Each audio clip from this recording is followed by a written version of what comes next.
Guys, para sa mga kababayan natin dyan sa Pilipinas na nangangarap makapunta dito sa ibang bansa, bago kayo magbayad or magbitaw ng malaking pera na ibabayad nyo para sa placement fee, or bago kayo mag-proceed sa pag-a-apply sa Malate, or after nyo makapag-apply sa mga agency sa Malate, Manila, ay dumiretso na kayo sa opisina ng DMW para siguraduhin legit ang agency na in-applyan nyo at para hindi masayang ang perang ibabayad nyo. Di tulad or para hindi matulad dito sa mga kababayan nating nagre-reklamo. Ako naman ngayon ang magbibigay sa inyo ng pangaral, ha? Napakalaking halaga ng pera. Pinaghirapan natin yon. Huwag tayong basta-bastang magtitiwala na yung magbibigay na lang tayo. Kasi kailangan natin ng pruweba. Saan ninyo nahanap itong Hard-Earned Opportunities Inc.? Talaga namang ang pangalan pa niya, Hard-Earned Opportunities Inc. Nag-walk-in po kami na nag-apply po hanggang po sa nakita po namin ang hard-earned. Nag-walk-in kayo sa isang opisina? Opo. Saan ito? Dito sa Maynila? Sa Malate po. Sa Malate. So, meron siyang physical na office talaga. Rachel tsaka Sunshine, magkakilala ba kayo o... Magkakilala po. Magkakilala po. Magkatrabaho po kami sa Maribeles, Bataan po. Okay. So, magkatrabaho kayo at nung nagpunta kayo dito, nakita ninyo itong hard-earned. Opo. Ano yan? Binaybay nyo lang yung Malate? Opo. Yes po. Naglakad-lakad lang po kami hanggang sa makita namin yung hard-earned. Okay. Tapos, kailan ninyo ito nakita? Nung August 8 po. August 8 ng 2025 po. 2025. Marami naman tao. Yes po. Opo. Okay. Actually, itong hard-earned opportunities, napasara ito also because of yung failure nga, na makapagpaalis. Tama ba? Hindi po sila nakapag-renew po ata, madam, ng license po. Ng lisensya nila. Opo. Okay. So, ano ang ipinangako sa inyo? Pang pinangako po, makakaalis po kami ng bansa po. Actually po, flight na po namin noong February 4. Nitong 2026? Apo, kaso lang po na-offload po kami kasi po yung OEC namin is cancel daw po sa DMW. Ano ang OEC? Overseas Employment Yes po. Contract. Yes. So, canceled o fake? Cancel po. Cancel Yun daw po, ang sabi sinabi ng sa amin. DMW. Canceled. Opo. Ano daw ang kadahilanan kung bakit ito canceled? Wala naman pong sinabi sa amin. Ang sabi po sa amin doon po sa immigration, tawagan daw po namin ang agency po. Okay. Nakatawagan nyo ba ang agency? Yung agent lang po namin ang natawagan po May namin. agent po kasi kami, bukod po sa agency. Bali po yung nag-aayos po ng papel namin, yung agent po namin. Pero yung agent na yon konektado sa agency po. Sa agency. Yes po. Lehitimo siya na empleyado o kumbaga doon siya talaga. Opo. So, Okay. At ano naman ang sagot sa inyo? wala naman po yung paliwanag kung bakit po kinancel po yung OAC po namin. Okay. Nasaan yung agent niyo na ito? Nung last po na nakontak po namin, sabi po sa amin, April 30 po, umalis po siya sa papuntang Europe po, sa Albania po. Nasa Albania na. Opo. Nagtatrabaho na doon. Doon po siya po talaga siya. Parang paikot-ikot po kasi siya eh. Nakakarating po siya minsan ng Greece, ng Italy, ganun. Ano, turista? Hindi ko po alam. Ang ulo ko dito sa ano na to eh. Sa mga taong... So, sandali ha. Magkano ang naibigay mo? 173 po. Yung 173,000 na yon, ilang beses kang nagbayad? Isang beses, Isang bagsak lang. Bagsakan po. At itong 173,000 na to, ano ang kasama nito? Ticket? wala pa pong ticket na po. Yung ang binigay lang po sa amin, madam, yung PIDOS, kontrata. Placement fee. Yun po, kasama po placement fee Lahat na po. doon. So, yung ticket ninyo na paalis, sino nagbayad nun? Si sir po. Yung Yung agent po namin. Agent po namin. Agent. Opo.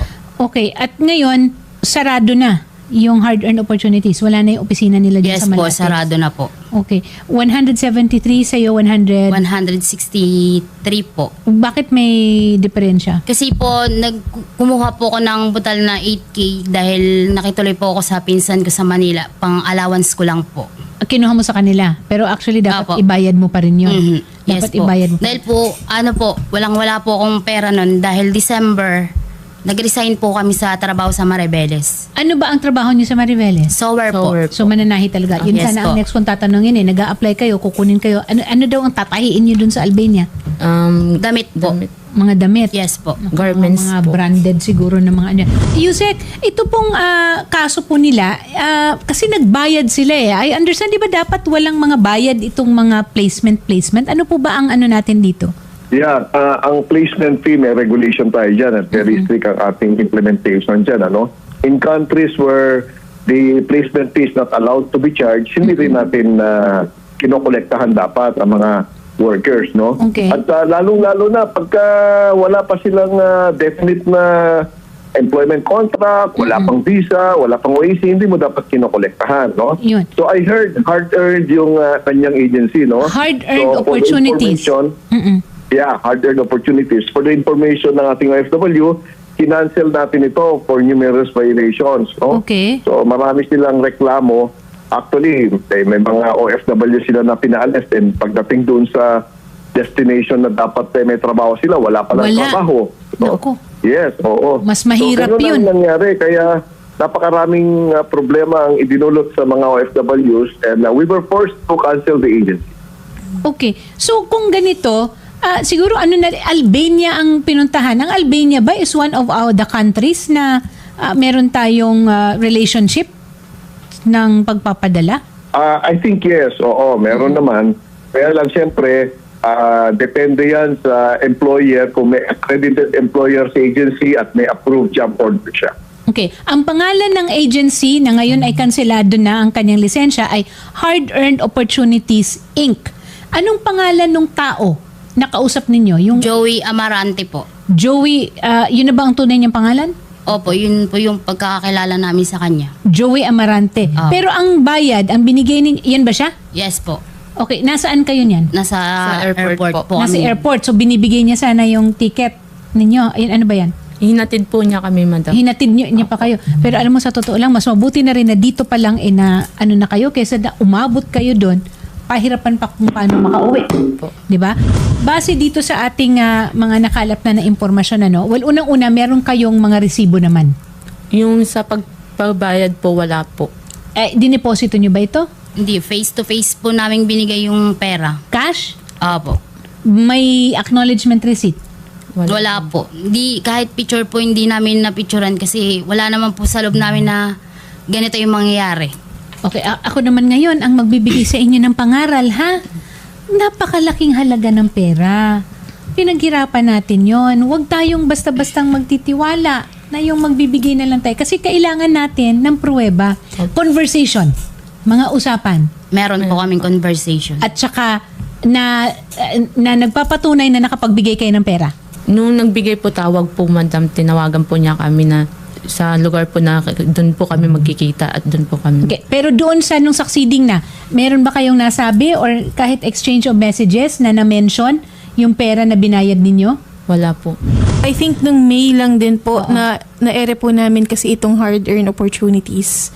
At tumulong din po kami dun sa mga complainant na makapag-file po ng kaso. Tinulungan po tayo nila Yusek Olalia Oo. na mag-file po ng kaso din laban po dito sa hard-earned. Okay, so idadagdag natin sila. Apo. Yan. So alam na ngayon ni Agent Palmer Malyari. We will be welcoming all the additional complaints. Katunayan, kung halimbawang dadami pa ang additional complainants, paliwanag na ito po ay economic sabotage and Large scale. by Republic Act 10-022. Ang ibig pong sabihin nito, from a simple illegal recruitment na meron lang penalty na pagkakakulong na 12 years and 1 day to 20 years, which is reclusion temporal, tataas po ang penalty to life imprisonment, 20 years and 1 day to Ayun. 40 years. Kaya kinakailangan po kung makakapunta sila sa amin para makapag-file ng complaint, pinabanggit kanina ni Yusek na kinakailangan i-plot natin yung mga transaction date kasi Yes. kung halimbawang nangungulekta na, wala pang available na visa, wala pang kontrata, wala pang katiyakang trabaho o na particular date pero nangungulekta na, eh maliwanag po, yan ay illegal recruitment po. So, if the complainants will be able to come to our office, kukumpituhin natin ang ebidensya para makapag-file po tayo. May kontrata kayo na pinahawakan. Meron po. Pero yun nga yung kinancel. Hindi po. Yung OAC po ang kinansel po. O, yung kontrata ninyo, may kontrata kayo with hard-earned opportunities. Opo, madam. Tapos nakalagay doon kung magkano dapat ninyong bayaran. May nakalagay ba doon? Naghahanap kasi ako ng yung para Meron. maipasok yung amount ba? Wala po man. Wala pong nakalagay. Wala pong account po na... Nako, yun pa lang parang may fraud na kaagad tayo na maano dyan kasi walang resibo. Parang may intent talaga Tama po yun. na Tama to po defraud, no? Oo. Almost Tama po yan, na tama po po kasi yan. kami nag-aantay sa kanya, madam, simula nung na-offload kami. Hanggang ngayon, kung hindi po namin siya i-chat sa WhatsApp, wala po siyang update sa amin kahit isa. Okay, pero na-chat niyo pa rin siya ngayon. Opo, na-chat namin siya. Pero wala siya dito sa Pilipinas. Hindi po namin po alam, madam. Ang pagkakaalam po namin, magmula nung April 30 po talaga, ang alam po namin hanggang ngayon nasa Europe po siya. Ano ang kanyang sinasagot sa inyo pag nag-follow up kayo? Wala pa po. Maghintay lang po. Maghintay lang. Opo. Agent Malyari, ito po Opo, bang opo. si Joey Amarante? Yan din po ba ang pangalan ng ibang mga complainants o may ibang tao pa po? We will have to check from, apart from our division, kung meron pong complaint sa Anti-Human Trafficking Division sa ibang Okay. pangalan o sa same na name. Yan po ay ibibigay po natin ng update as soon as makabalik po tayo sa opisina. Oo. At saka siguro i-check rin natin with the Bureau of Immigration kung nakaalis Bureau na of ba ito. Immigration po. At kung nakabalik na, in fact, parte po ng ating investigation yan, Oo. tukunin natin yung travel history para malaman natin kung saan siya pumupunta at kung nakabalik na po. Yun. Para po sa kaalaman rin ng ating mga netizens, kasi merong nag-chat kanina na sabi, ano ang name ng agent kasi nag-a-apply po kami pa Albania. Mukhang nagiging sikat na destinasyon itong Albania. Please, itong nag-chat na ito, klaruhin at siguraduhin ninyo kung maaari, walang bayad, kung may bayad, resibo at klarong kontrata ng kung ano ang pinapromise sa inyo, no? Para pag naghabulan tayo, medyo meron tayong makaarangkada tayo ng konti. Opo, madam. Oo. Meron ba kayong gustong itanong kay Yusek Bernard? Ang gusto lang po namin, sir, maibalik po sa amin yung binayad po namin para maibalik din po namin sa lending. Sa lending po na pinagloanan namin. Mahirap namang ding i-sugarcoat, ma'am. Leveling of expectations lang, no? Yes. Kakasuhan, mahabang proseso, kung meron mang maibabalik, hindi natin alam kung kailan at kung magkano kasi ang dami ninyo. Opo. Pero ang mahalaga is naisampa natin. Maisasampa natin. Hinahabol na nga po kami, madam, nung lending eh. Kasi ang lending walang kinalaman dun sa transaction Yes, ninyo eh. opo. Pero bawal rin ang lending na anuhin kayo, iharas-haras kayo. Bawal rin yun Opo. na yung mayat-maya o di kayo ipost kayo sa mga social Wala media, naman po. yung mga ganyan, bawal yun. Yusek Bernard, meron pa po ba kayong gustong idagdag para rin lang sa kaalaman po ng ating mga would-be or yung mga nag-aambisyon po na makalabas ng bansa? Yeah, unang-una, salamat po sa programa ninyo, no? Napakalaking tulong po ito. Pangalawa, sasampahan po natin ng kaso, no? Yung nanloko sa kanila, no? Dahil may mga nakapending na tayo actually, may mga naisampa na tayong kaso, pero hindi tayo titigil. Hindi nangangahulugan na dahil kanselado na yung lisensya ng ang agency na ito, ititigil na tayo. Hindi, no? Yes. Iba yung criminal case, no? So, tutulungan natin yung ating OFW na makuha yung hustisya para sa kanila, uhulihin natin yung mga nambiktima sa kanila at nang sa ganon makakuha tayo ng hustisya. At syempre, kasama na rin doon yung pagkuha nung naibayad, no? Sakali mga may naisampang criminal case, kasama na yung civil damages doon, no? Sa ating isasampa. So, sa madaling salita, papuntahin lang po sa aming opisina. Gagawa po tayo ng salaysay para doon sa agarang pagsasampa ng kaukulang kaso laban sa nambiktima po sa kanila. Yun. At saka magpapasalamat tayo kay Yusek Bernard Olalia at saka sa NBI kay Head Agent Palmer Malyari kasi yung previous natin na kaso nito ay naisampa na may kaso. So idadagdag natin sila. At tulad ng sinabi nga ni Agent Malyari, the more na na papasok or makakapagbigay ng mga dokumento, no? Bibigat yung magiging parusa nitong ahensya na ito o nitong mga taong ito. Salamat, Salamat po, po. at magandang hapon po. Salamat, magandang salamat hapon. po. Ingat po ha. Opo, kasi hindi rin po nagkukulang din ng paalala ang programa ni Idol Rafi patungkol po sa mga ganito din po. Na madami na din pong nabibiktima. Ingat po next time. Tama din ang sinabi ni attorney na just in case hiningan kayo ng placement fee ay dapat laging may resibo para kapag naghabulan sa legal na paraan ay meron kayo may papakitang ebidensya.